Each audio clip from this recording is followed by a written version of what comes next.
The galaxy had always feared things it could not predict. That fear was the reason the Galactic Council existed in the first place. For 12,000 years, the Council had maintained order between the stars.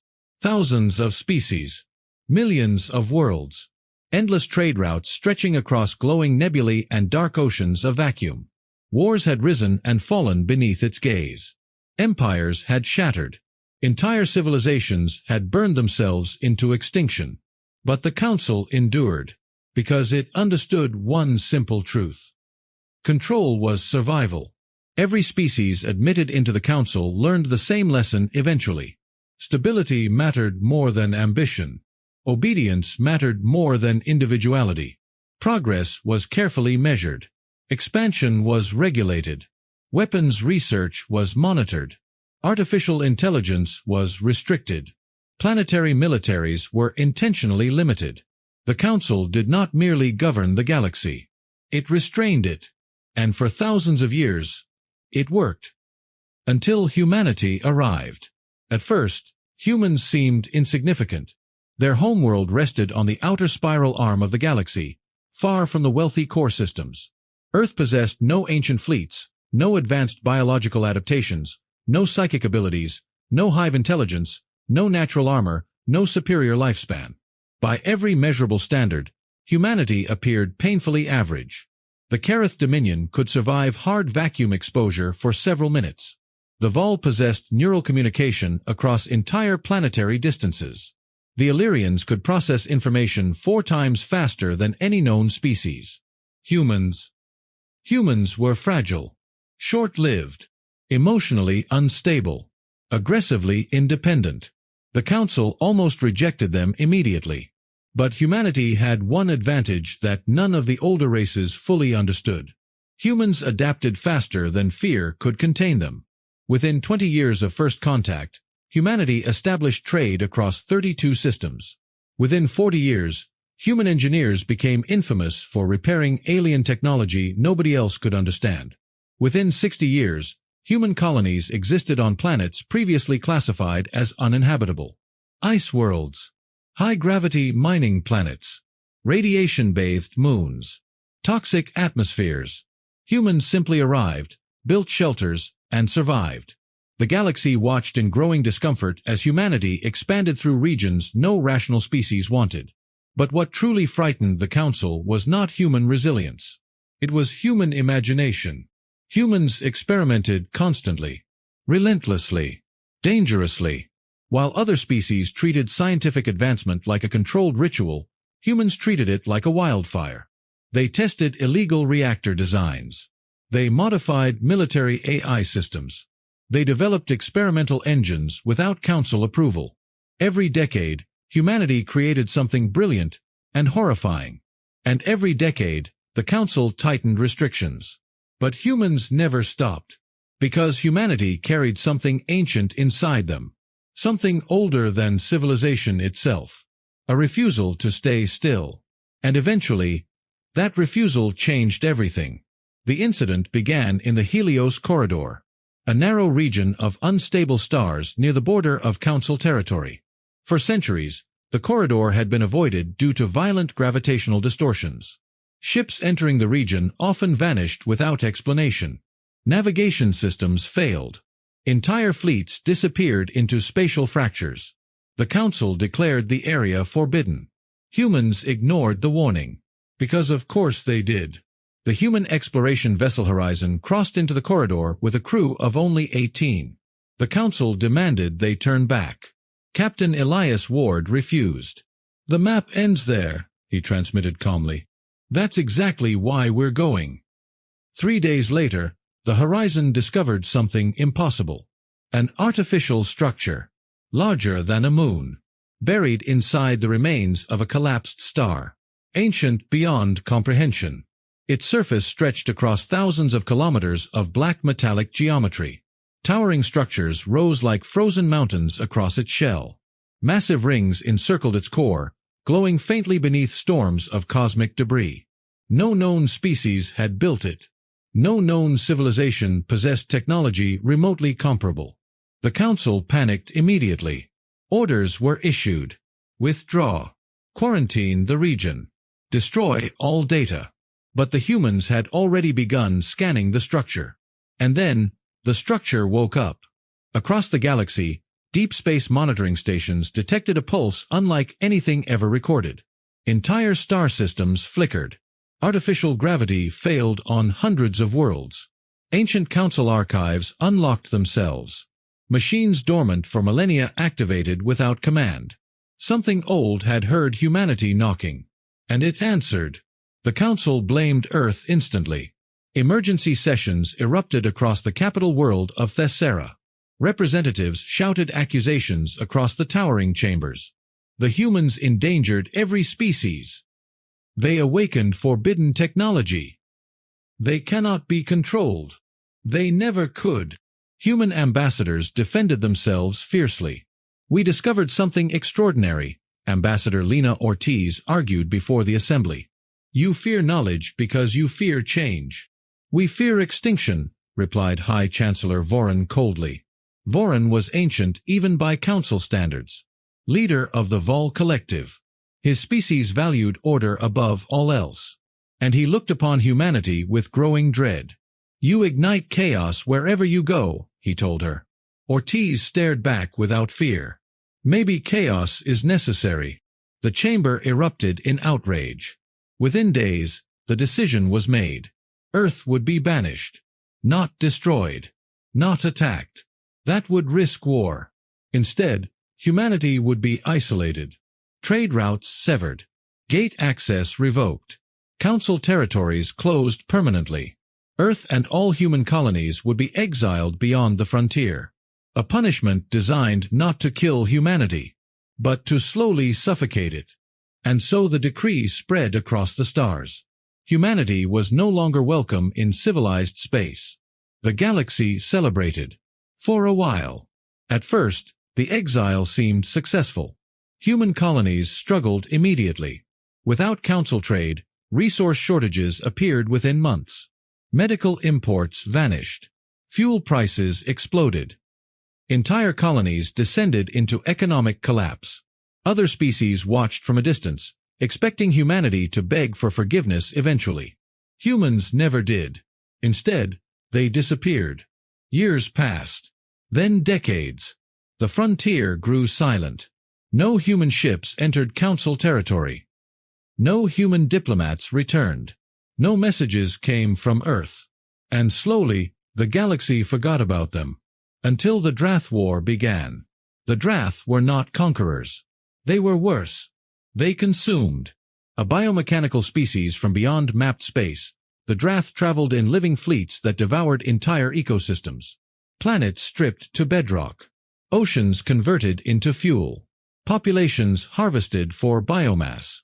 No negotiation. No mercy. Only hunger. The first worlds fell in weeks. Council fleets engaged the Drath near the Peridian Belt and suffered catastrophic losses. Energy weapons barely slowed them. Missiles were intercepted. Entire battle groups vanished beneath waves of organic warships. Panic spread rapidly. The Council had maintained peace for so long that most member species no longer understood true war. But the Drath did. And system by system, the galaxy began to collapse. The Kareth Dominion fell first. Then the outer colonies. Refugee fleets flooded the core systems. Entire planets burned. And still the Drath advanced. The Council gathered in desperation. For the first time in 12,000 years, they had no solution. High Chancellor Voron stood silently inside the emergency chamber while reports streamed across massive holographic displays. Defeat after defeat. World after world. Extinction approaching steadily. We require new weapons, one general demanded. We require time, another argued. We require miracles, whispered someone quietly. Then an old communications officer hesitated before speaking. There may be one remaining option. Voron narrowed his eyes. Explain. The officer swallowed nervously. A signal was received from the frontier. The chamber fell silent. Human. Yes, Chancellor. A single transmission appeared above the assembly. The signal was simple. One line. We heard you were losing. Some council members demanded the message be ignored immediately. Others called it a trap. But desperation changes people. Even ancient civilizations. Voron himself authorized contact. 3 days later, the answer arrived. Not through diplomacy. Not through negotiation. But through shadows. At the edge of council space, deep-range sensors detected massive gravitational disturbances. At first, analysts believed the Drath had arrived. Then the readings grew larger. And larger. Entire moons shifted orbit. Stars bent slightly beneath impossible mass signatures. Something enormous was approaching. Military fleets mobilized immediately. Billions watched live transmissions across the galaxy. And then, humanity returned. The first ship emerged from hyperspace near the dead world of Karthis. Except calling it a ship barely felt accurate. It was a moving continent, thousands of kilometers long. Black steel stretched across colossal armored plates glowing with rivers of blue energy. Vast engine structures burned like captive suns behind it. Entire cities were visible across its surface. And behind it came more. 12 colossal vessels. Each one larger than anything the galaxy had ever constructed. Titans. The Council stared in disbelief. Because humanity had not spent their exile surviving. They had spent it building.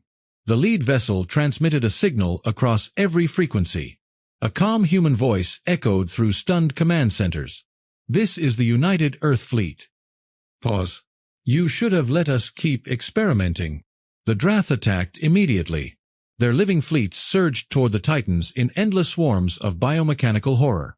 Council observers expected humanity to die.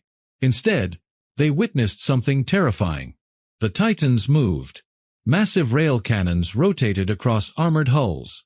Entire sections of the ships unfolded like mechanical kingdoms awakening from sleep. Then humanity fired. The void itself cracked with light. Kinetic rounds accelerated at relativistic speeds tore through Drath fleets instantly. Organic warships the size of cities exploded into clouds of burning debris. Directed energy beams sliced through swarms like sunlight through mist. But the most horrifying weapon came next.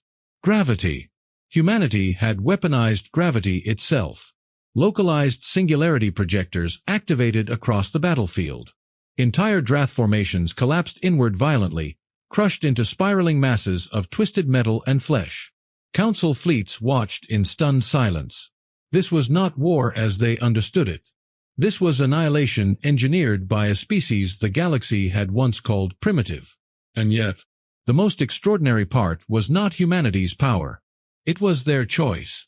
Because despite everything, despite exile, despite betrayal, despite decades abandoned beyond the frontier, humans had still come back to save them. The war raged across 6 systems. And everywhere humanity fought, the impossible happened. Drath fleets retreated. Human commanders coordinated with species that had once voted for Earth's banishment. Human medical ships rescued alien civilians without hesitation. Human engineers repaired failing council defenses while under fire. Again and again, alien soldiers witnessed acts they could not understand. A human marine carrying wounded Kareth children through burning streets. A Titan vessel sacrificing its own shields to protect evacuation transports. Human pilots deliberately crashing damaged fighters into Drath hive ships to save strangers they had never met. The galaxy had believed humans were dangerous because they lacked restraint. But now they discovered the truth. Humanity's greatest strength was not aggression. It was compassion powerful enough to survive betrayal. And slowly, perspectives began to change. Commander Sel Varen of the Vol fleet would remember one moment for the rest of his life. His ship had been crippled during the Battle of Illyra Station.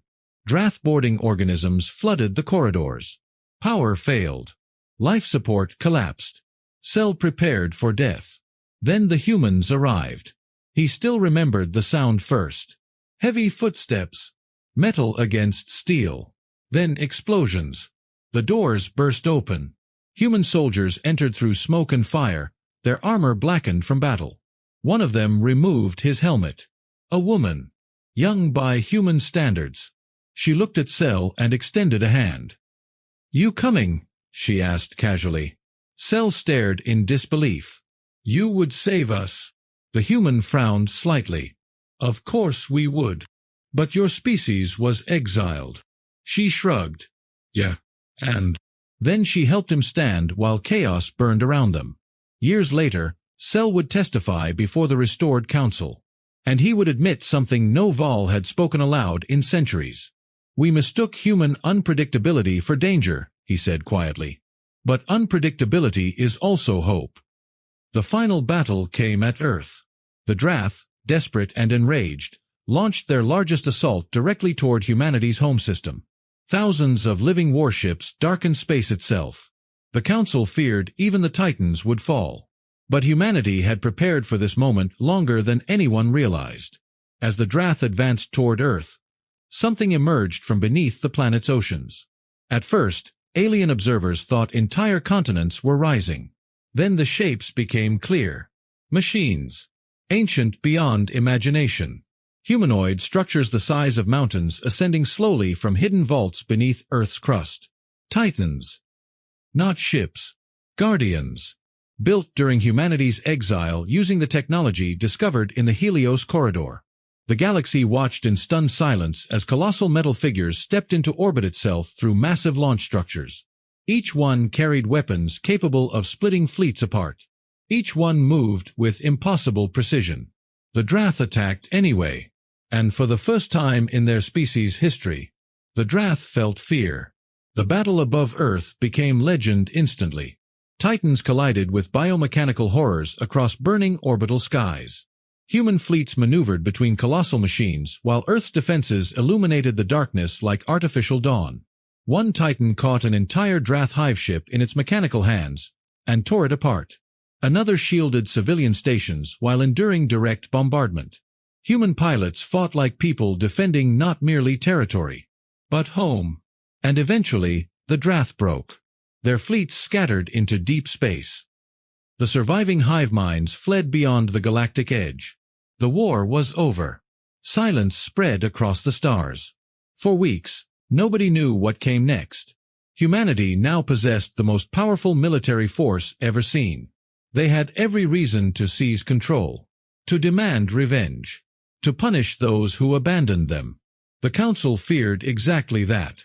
So when Earth requested a final assembly on Thessera, entire civilizations waited anxiously. High Chancellor Voron stood once more within the ancient council chamber. Older now. Wearier. The doors opened. Human delegates entered slowly. And behind them walked Captain Elias Ward, the same explorer whose actions had begun everything. Voron looked at him carefully. You saved the galaxy, the Chancellor said quietly. Ward shook his head. No. He looked around the chamber. We saved each other. Silence filled the room. Then Voron asked the question haunting every species present. What does humanity want? Ward smiled faintly. A seat at the table. Nothing more. No vengeance. No empire. No domination. Just belonging.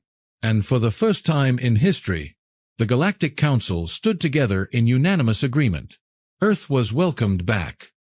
Not as a junior species. Not as reckless outsiders. But as equals. Over the centuries that followed, the galaxy changed forever.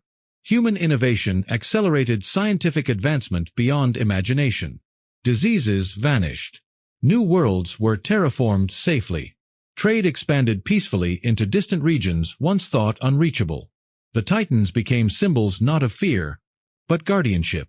And gradually, other species began adopting humanity's greatest trait, courage to try. Because humans had taught the galaxy something ancient and profound. Safety alone could never create greatness. Progress required risk. Compassion required vulnerability. Hope required defiance. And perhaps that was why humanity mattered so much. Not because they were strongest, not because they were smartest, but because humans kept moving forward even after rejection, loss, and fear. They stumbled, failed, fought each other constantly, but somehow, they always reached toward something better, even when the galaxy turned its back on them. Even when exile should have broken them, they chose creation over bitterness, protection over revenge. And in doing so, they transformed the stars themselves. Years later, children across dozens of worlds would learn about humanity's return. They would study the exile, the war, the titans rising above Earth. And they would ask the same question every generation eventually asked. What makes humans different? The answer was never simple. Some said it was resilience. Others said compassion.